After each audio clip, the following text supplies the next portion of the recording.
النهاردة وأنا ماشي في الشارع كنت رايح أجيب حاجات البيت، وكانت ماشية قدامي بنت. الصدف الغريبة إن كل ما أروح في حتة ألاقيها هناك، حتى دخلنا كذا محل مع بعض وبنخرج في نفس الوقت. حسيت إني بعمل معاها جولة تسوق مشتركة وأنا مش واخد بالي. بعد شوية بدأت تبص حواليها ووشها بيقول: هو أنت ظلي ولا إيه؟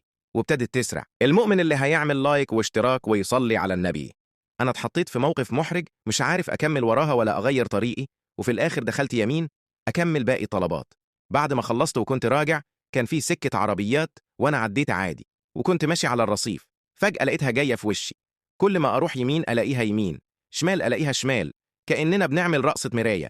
وهي شكلها مرعوب ودمعتها هتنزل. قالت: خلاص بقى أنت عايز إيه؟ سيبني أمشي.